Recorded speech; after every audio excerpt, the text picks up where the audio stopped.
2.5-hour rain delay in the Steel City. Somebody doesn't want to play a doubleheader or have to come back later on. Man, we got a bunch of finals, 2 in progress. And again, that late start due to the rain. There is news, however, around Major League Baseball. Let's get our secondary lead and kick off the show tonight. Francisco Lindor avoids the injured list. Yes, it's not great news when anybody's hurt, but at least it's not an IL stint with the broken toe that he suffered in the Dodgers series. We'll have highlights from this afternoon's affair coming up in just a bit. Here's Lindor on his status after yesterday's injury.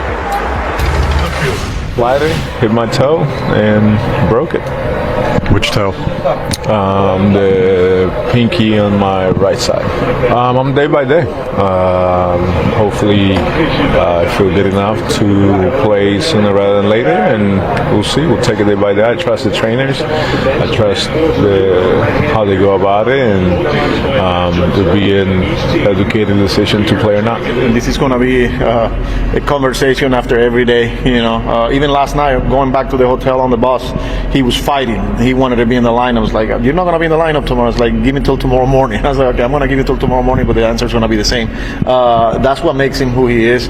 I feel like we got relatively good news here, where yeah, he's fractured, but he's on an area where he's just pain tolerance. You know, they were telling me that if he would have got the joint, then it was something more serious. But this is something that he's going to have to deal with it, and hopefully we're giving him today, you know, but knowing him, he's going to continue to fight.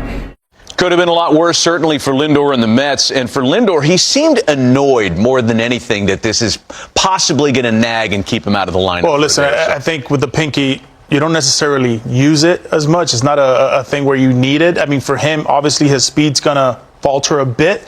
But this is a guy, he's played 125-plus games from the start of his rookie year. This guy's not going to go on the IL. He's probably going to play. He's going to take a few days off, maybe take a day off eventually every week or so. But I think this guy, when you look at him, he's going to want to play every single day. The key for me is going to be what side is going to hurt him more. Is it going to his left? Is it going to his right? Is it maybe hitting from the left side or the right side? That, for me, is going to be the tricky part. However, though, you talk about Francisco Lindor and who he is and the gamer that he is. This guy's going to play every day, Matty. Yeah. He is not going to miss games. He's got to talk his way back into the lineup, though, according to Carlos Mendoza. Big numbers this year, of course, off to such a fantastic start. He's not always been a fast starter. He's not always been a fast starter at Citi Field, but all those boxes were checked this year. So it's a guy they don't want to be without. And I think that's the reason even more they want him to come back, because he's gotten off to such a good start. Yeah. This team right now is really hitting on all cylinders. Soto looks a lot better. Pete Alonso is in MVP forms. And you got a guy like Lindor, even missing a day, kind of falters a little bit with some things. That guy's going to play. Pete Alonso was a beast. Ooh. Hey, let's give you the highlights from the series finale out in Los Angeles. Day game to wrap up the 4-game set. 2 homers last night. Stay hot, Pete. And he's still getting pitched low and away. I don't understand why. For me, I think when you look at Pete, it's talking about approach and his body of work. This guy looks like he's going to hit 50 and drive in 150. He wasn't the only guy swinging big on this day. Brandon Nimmo got one in the third. 2-0 Mets. Mets are a top 10 home run team across baseball. Starling Marte.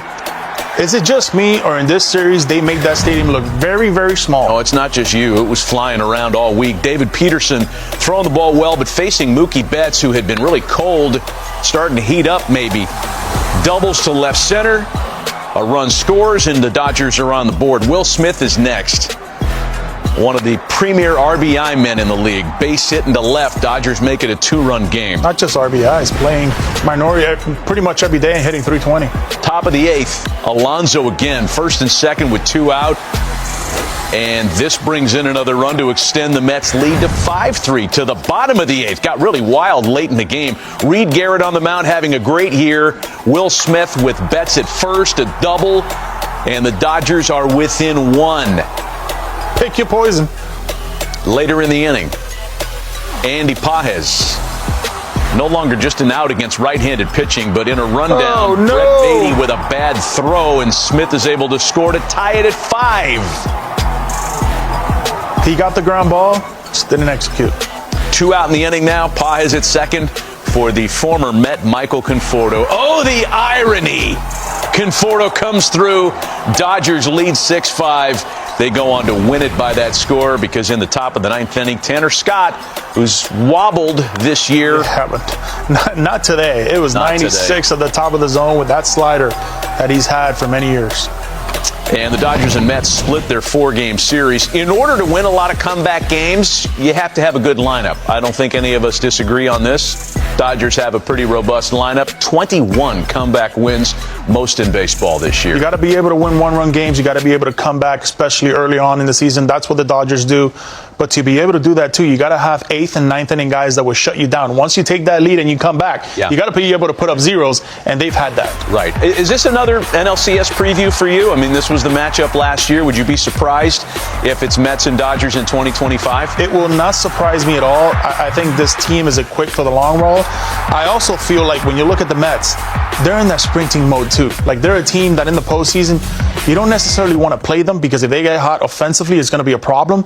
My only question for them is defense and the bullpen. Yeah. Who's going to be able to get those last 8 outs, 9 outs, and are they going to be able to defend the baseball? Right. Today, that showed. Nobody hotter in this series than Pete Alonso. So No. we mentioned 2 homers yesterday, 1 today, and he's still getting pitched in the bottom third of the zone.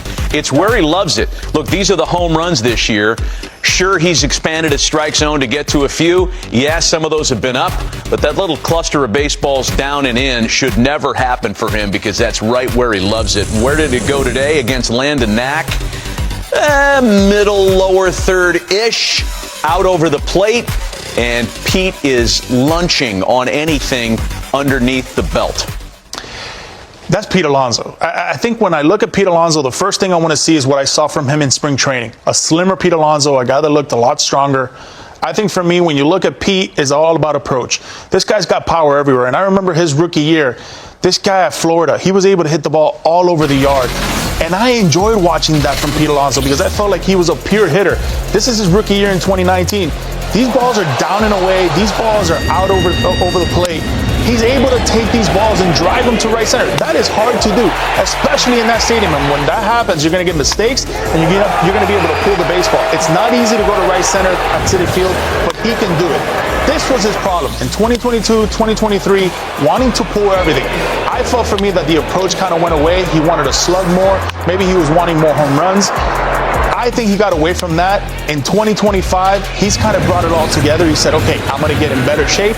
He's a lot slimmer. He's a lot faster. And for you to be able to be in better shape, it's going to allow you to be more consistent with that swing and being able to drive the baseball to right center. And that's exactly who Pete Alonso is. This guy has been on a tear. He's on pace to hit 50 home runs. It feels like he's on pace to drive in 150.